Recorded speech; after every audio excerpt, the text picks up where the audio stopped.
Brandon, on a week where WWE has dominated 2025, on a week where Tiffany Stratton has cashed in her Money in the Bank briefcase, I have to say perhaps the greatest thing to happen already in 2025 was when the entire crowd turned on Hulk Hogan in such a beautiful display of get the fuck off my television. And the thing with that is, during the promo, he was going into, "You guys are my biggest aspirations, you've stuck with me through thick and thin, brother." You could tell they were turning the damn volume down, because everywhere else in the building, you just see everybody going, "Boo!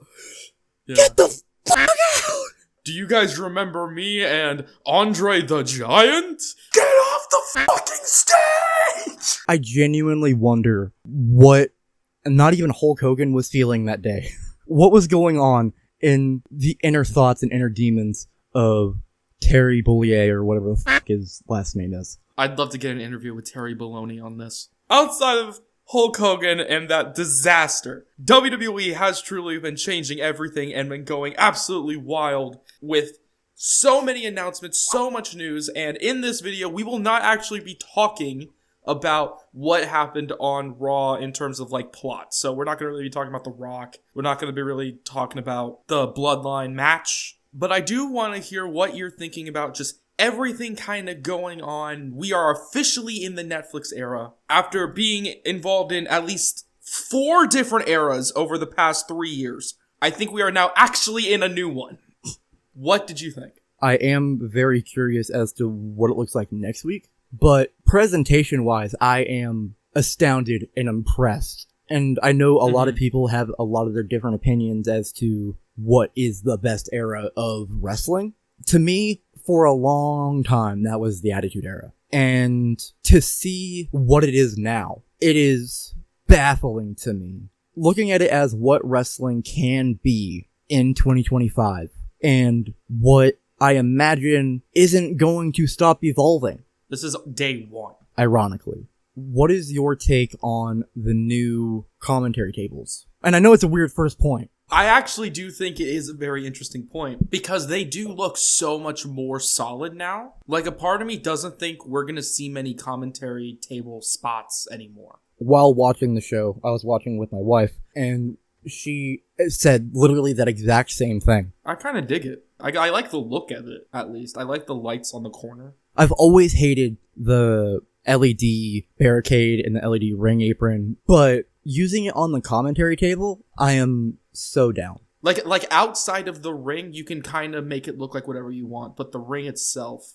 being adjusted, I don't know, it's not my favorite. However, speaking of, SmackDown did get a blue mat, and Raw didn't get a red mat, they got a black mat. Raw also has all the ads. And I want to know what you think of that, which, again, another very small thing. And there's a lot of very small changes. We could even get into the referees as well. That was actually going to be my next point, so thank you for ruining it. It's not too big of a change to me. I will say, the only thing that does bug me is, like, the choice of the ads. You don't like to see the big Fortnite?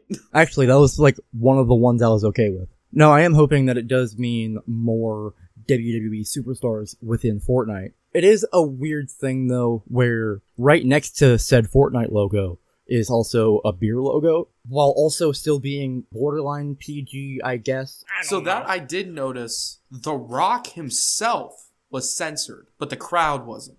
Even in terms of cable TV, if it's a chant, I just generally feel like that is a freedom of expression thing. To censor that feels very wrong to me. So then hearing the fuck you solos, I literally just melted. I was like, oh my gosh, yes. Oh, Kevin. Oh, they're telling me to solo. No, they're not telling you to fuck Solo. You do not have to do anything. Man, talk about not censoring the crowd. Travis Scott was fucking walking down with a joint in his hand. I was hoping the entire time that Jay would just to take a hit right before the match. I'm baffled. I had to take a hit because I was so shocked. I never in my life thought we were ever gonna see somebody actively on the show just lighten up, smoking a joint with his buddy Jey Uso. And the fact that it's not Snoop Dogg that's doing it is even more crazy. Imagine if Travis Scott started coughing. Yeah. Into a fan. In relation to the actual wrestling itself, this dude had a modern hardcore championship. Travis Scott 100% should have been pinned by R-Truth. That's who should have won the hardcore title? 100% R-Truth. He added such an entertaining aspect to the 24/7 title. But I do think they need to look at these rosters differently. Because my current issue is the SmackDown roster is built for a 2-hour okay show. And it doesn't have the good. It doesn't have that thing. For a long time, it was the Bloodline, and now that's not really a thing anymore, and the Bloodline's kind of going to Raw. Yeah. Cody and Kevin is really cool, and that's a really solid A story, but it doesn't have the underlying saga going on. It doesn't have any oomph. It don't got that good Alfredo sauce. And obviously, the 3-hour thing isn't going to be going on forever. However, it was very noticeable how if SmackDown didn't have all those Raw stars, I have a feeling SmackDown's going to very quickly realize that this is an issue.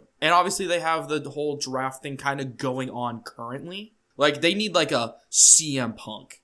And Raw is pretty front-loaded with all of those huge stars. I completely agree, and I do think that is all going to get kind of sorted out within this whole draft process.